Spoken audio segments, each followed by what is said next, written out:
Salut à tous, on se retrouve dans cette vidéo pour une FAQ. Certains connaissent, d'autres pas, alors pour mettre tout le monde au clair, je vais vous expliquer ce que c'est. C'est tout simplement une foire aux questions. J'avais fait une story Insta pour vous demander si vous aviez des questions à me poser et je vais y répondre maintenant. Je vais avoir l'aide de ma sœur qui, elle, va me poser les questions que vous m'avez demandées et moi, je vais essayer de vous y répondre.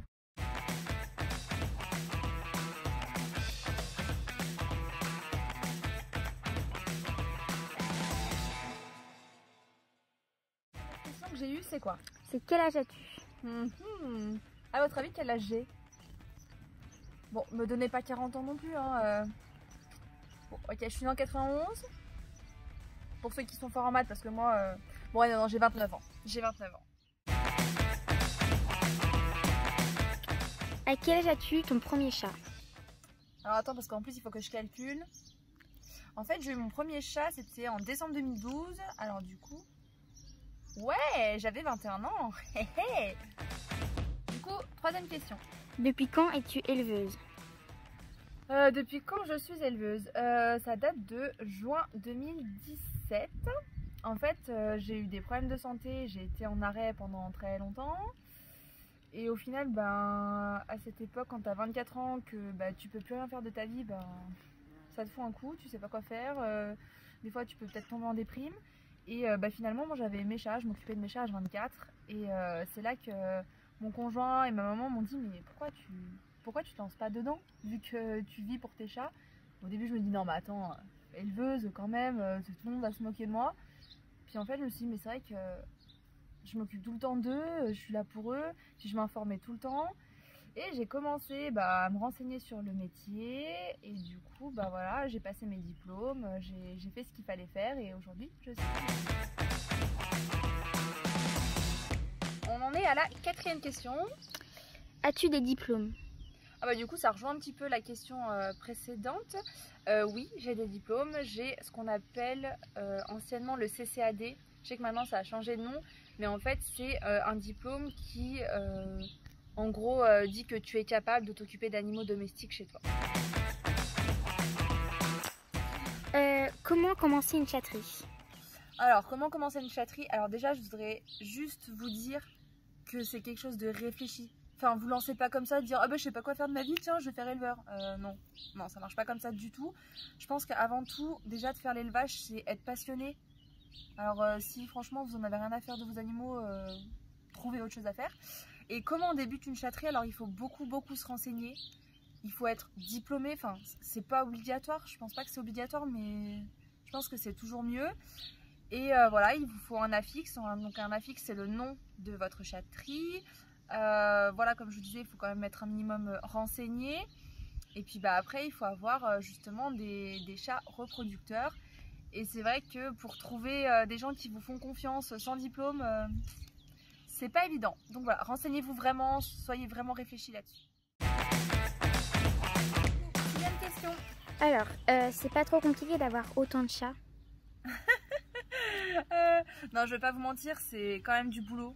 C'est vraiment du boulot. Après, si vous laissez vos chats comme ça vivre naturellement, ok. Mais moi, c'est pas du tout mon cas. C'est de l'organisation, c'est du travail et beaucoup d'amour, je dirais. Alors, deuxième question. Quelles sont les contraintes au niveau hygiène d'avoir autant de chats? Contrainte niveau hygiène, en fait je me lève tous les matins, je fais à peu près 1h30 de ménage. En fait au début j'avais l'aspirateur qu'on traîne et avec mes problèmes de santé j'y arrivais plus, du coup j'ai investi dans un robot. Puis finalement avec le nombre de chats que j'avais, j'en ai pris un deuxième et maintenant on en a 3 à la maison et en fait ils fonctionnent H24, il y en a toujours un qui fonctionne. Donc voilà, c'est l'aspirateur en permanence, c'est la serpillière des fois 2 fois par jour. Quand tu as des chatons, tu tournes à 5 fois la serpillière par jour. C'est les litières tous les jours, c'est nettoyer les surfaces, désinfecter, c'est du boulot. Après, voilà, moi j'aime bien que ce soit propre et même pour mes chats, j'aime que ce soit propre. En plus, j'ai un bébé à la maison, donc voilà, il faut vraiment que ce soit nickel. Depuis quand es-tu passionnée de chat? Alors, depuis quand? Bah en fait, c'est venu quand je me suis installée dans mon appart. Donc j'étais toute seule et en fait je sors d'une famille nombreuse, donc ça faisait vraiment un grand vide. Et je me suis dit non mais je vais prendre un chat, comme ça je me sentirai moins seule. Et du coup j'ai eu Bou. Puis après je me suis dit non mais moi je suis à l'école, Bou il est tout seul à la maison, il lui faut un copain. Alors j'ai trouvé Rox. Et puis après vu que je me suis mis avec mon conjoint, on a eu 4 chats au total d'un coup. Puis après on s'est dit ouais, pour terminer la tribu il faudrait peut-être avoir un 5e chat. Puis pourquoi pas un Maine Coon. Et moi je connaissais pas du tout les Maine Coon. Quand j'ai vu les photos, je dis oh, mais ça se trouve c'est méchant et tout, mais alors pas du tout. Donc voilà, on en a eu un 5e, après on en a eu un 6e, enfin bref. C'est comme les chips en fait, on en prend 1, 2, 3, puis on mange le paquet. Mais oui, je pense que je vais dire c'est depuis que j'ai eu Bou en fait, que j'ai commencé vraiment à être passionnée de chat.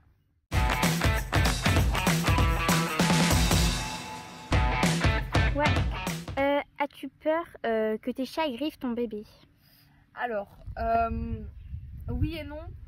En fait, pendant ma grossesse, j'avais lu quand même pas mal d'articles qui disaient que oui, il faut surtout pas laisser un chat tout seul avec un bébé. Ce que je conçois, c'est vrai. Mais voilà, ça me faisait un petit peu peur. Je me suis dit, oh, mais ça se trouve, ça va être des vrais tirs. Et en fait, pas du tout. Ils ont une super complicité. Ça me fait un peu halluciner. Je m'attendais pas du tout à ça. Ils sortent pas les griffes. Après, bon, elle est encore petite, donc elle fait simplement que les caresser. Je me dis, le jour où on va leur tirer la queue, ce sera peut-être autrement. Mais pour l'instant, non. Ils sont tout le temps ensemble. On dirait qu'il la protège, en fait. Et pour l'instant, non, ça me fait vraiment pas peur.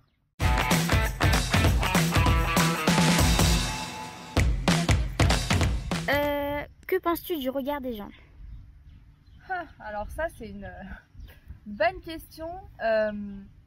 Je t'avoue qu'au début, c'était un peu compliqué, comme j'en parlais précédemment, je sais pas si tu as vu la vidéo, mais voilà, je disais que j'avais eu des soucis de santé, et que quand tu te retrouves à rien faire, et quand on m'avait dit fais éleveur, je me suis dit mais non, parce que les gens, ils vont me traiter de vieille fille en fait. Tu vois, la meuf, c'est bon, elle a 9 chats, elle a 8 chats, et au début c'était compliqué, puis dès que tu dis à quelqu'un ouais en fait j'ai 8 chats, les gens ils s'imaginent, ça y est, la vieille avec ses cheveux gris, la maison tout en bazar et tout, avec les excréments qui traînent un peu partout.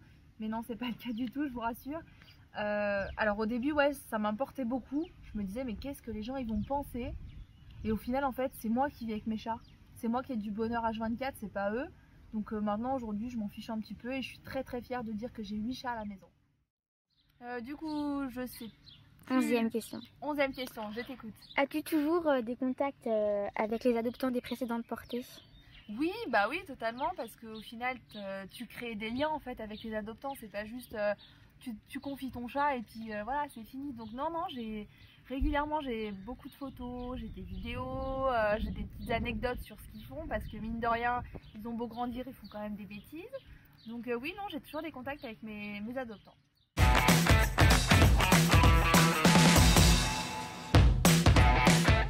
Alors, j'ai remarqué que tu avais un blog. Quel est le contenu? En fait, dans mon blog, je poste plein de sujets différents. Je parle de la stérilisation précoce, je peux parler d'alimentation, je parle de la vaccination, d'identification, enfin vraiment des sujets que les gens en général qui ont des chats se posent.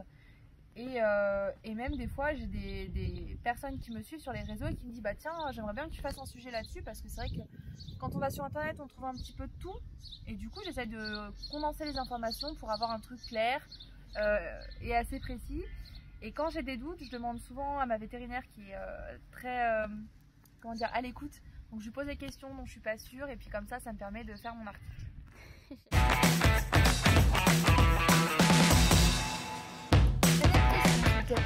Fais-tu des préférences entre tes Maine Coon et tes chats de gouttière? Pas du tout. Pour moi, mes chats, que ce soit... Alors moi je dis les chats européens, alors même si c'est pas vraiment des européens, mais je préfère dire comme ça. Mes européens et mes Maine Coon, ce sont pour moi des chats. Ils ont 4 pattes, ils ont des poils, ils ont un petit cœur. Du coup non, je fais pas de différence, c'est vraiment tout le monde a la même chose à la maison. Si je donne une friandise à l'un, je vais donner à l'autre. Si je fais des caresses à l'un, je vais en faire à l'autre. Voilà, c'est vraiment, ils ont tous la même chose.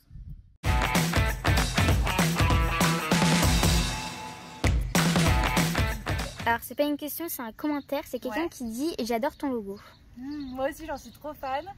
Et petite info, si ça t'intéresse, c'est Monsieur Rémi qui me l'a fait. En gros, je lui ai expliqué ce que je voulais. Voilà, je lui ai dit, parce que je sais pas si vous avez remarqué, mais il ressemble un petit peu à Stitch, mon chat, pour les connaisseurs de Disney. Donc bref, je lui ai expliqué ce que je voulais. Voilà, je lui ai dit que je voulais quelque chose comme ça, comme ça, comme ça. Et en fait, il m'a fait plein de gribouillis, comme il dit. Et voilà, je suis tombée amoureuse de ses dessins. Et du coup, voilà, c'est comme ça qu'est né mon logo. Donc vraiment, si vous êtes intéressé, n'hésitez pas. Je vous donnerai ses coordonnées dans la barre d'infos.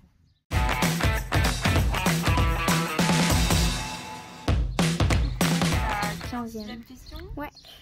Donc c'est où as-tu acheté ton doudou en forme de chat? Ah, mon doudou en forme de chat. Je les ai pris chez Pillow & Co. Alors, j'arrête pas de vous en parler, donc je sais pas si vous êtes nouveau à me suivre. Mais en fait, il s'agit d'une boutique qui s'appelle Pillow & Co, qui est gérée par Noémie. Et en fait, elle fait tout elle-même, pardon. Elle fait elle prend ses tissus, elle crée ses patrons, elle fait vraiment tout de A à Z. Et du coup, c'est chez elle que je prends la plupart de mes jouets. Donc, que ce soit, comme tu dis, la tête de chat, donc c'est à l'herbe à chat. Il y a des nouveaux jouets qui sont sortis, donc en forme d'oiseaux, de fusées. Et puis si tu veux, je te mettrai l'adresse de la boutique dans la barre d'infos. Et tu verras, tu pourras trouver d'autres choses comme les tipis, les coussins, enfin vraiment, tu as plein de choses pour ton chat. Voilà, donc c'est la fin de cette FAQ. Alors j'espère que j'ai répondu correctement à vos questions et que ce concept vous a plu. N'hésitez pas à me suivre sur les réseaux sociaux, donc je vous mets le nom ici et en barre d'infos.